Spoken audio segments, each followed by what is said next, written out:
नमस्कार, स्वागत आहे तुमचे आपल्या खोल चर्चा या चॅनलवर। आज पुन्हा एकदा एक नवीन माहिती घेऊन तुमच्यासाठी सज्ज झालो आहोत। फक्त 6 महिन्यांसाठी मला मुख्यमंत्री करा असं एकनाथ शिंदेंनी भाजपासमोर प्रस्ताव ठेवला आहे। पण या प्रस्तावाचं उत्तर ऐकून सगळेच जण थक्क झालेले आहे। नेमकं हे प्रकरण काय आहे याविषयीच आज आपण खोलवर चर्चा करणार आहोत। त्यासाठी हा व्हिडिओ शेवटपर्यंत आवर्जून ऐका। महाराष्ट्रात सरकार स्थापनेचे प्रयत्न जोरात आले आहेत। नवे मुख्यमंत्री 5 डिसेंबरला मुंबईतील आझाद मैदानावर शपथ घेणार आहे।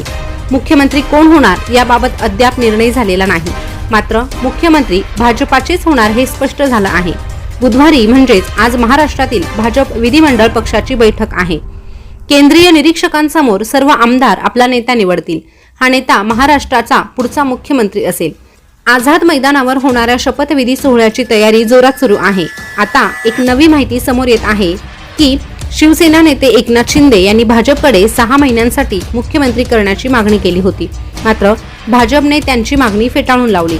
28 नोव्हेंबर रोजी एकनाथ शिंदे यांनी केंद्रीय गृहमंत्री अमित शहा आणि भाजप नेतृत्वाची भेट घेतली। या बैठकीला भाजप नेते देवेंद्र फडणवीस, राष्ट्रवादी काँग्रेसचे अध्यक्ष अजित पवार, राष्ट्रवादीचे नेते प्रफुल्ल पटेल, प्रदेश अध्यक्ष सुनील तटकरे हे देखील उपस्थित होते।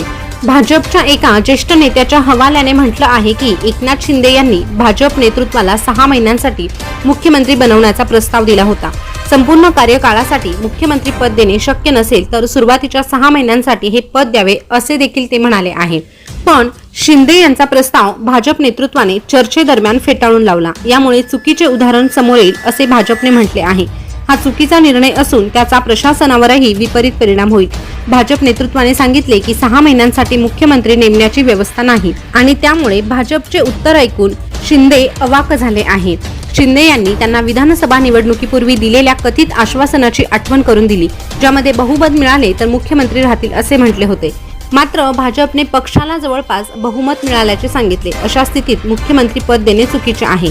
भाजपच्या नेत्याने सांगितले की एकनाथ शिंदे यांना भाजप अध्यक्षपदी बसवण्यास सांगितले होते। यानंतर भाजप नेतृत्व म्हणाले की जर तुम्हाला स्पष्ट बहुमत मिळाले असते तर तुम्ही मुख्यमंत्री पद सोडले असते का? भाजपचे हे उत्तर ऐकून एकनाथ शिंदे अवाक झाले आहे। दिल्लीत भाजप नेतृत्वाची भेट घेतल्यानंतर दुसऱ्याच दिवशी एकनाथ शिंदे सातारा जिल्ह्यातील त्यांच्या मूळ गावी गेले होते। तेव्हा शिवसेना नेत्यांनी त्यांच्या प्रकृतीचे कारण सांगितले होते। तेथून परतल्यानंतर त्यांनी ठाणे गाठले। ठाण्यातील रुग्णालयात तपासणी केल्यानंतर शिंदे मंगळवारी मुंबईतील त्यांच्या निवासस्थानी पोहोचले। येथे त्यांनी भाजप नेते देवेंद्र फडणवीस यांचीही सुमारे अर्धा तास भेट घेतली। तरीही आता पुढे काय होणार आहे याबाबत अजूनही प्रश्नचिन्ह आहे। तरीही तुमच्या यासंबंधी प्रतिक्रिया काय आहे हे कमेंटद्वारे नक्की कळवा आणि अशीच नवनवीन माहिती जाणून घेण्यासाठी आपल्या खोल चर्चा चॅनलला सबस्क्राईब करा। शेजारचं बेल बटन प्रेस करायला विसरू नका, जेणेकरून नवीन आलेला व्हिडिओ सगळ्यात अगोदर तुमच्यापर्यंत पोहोचेल। धन्यवाद।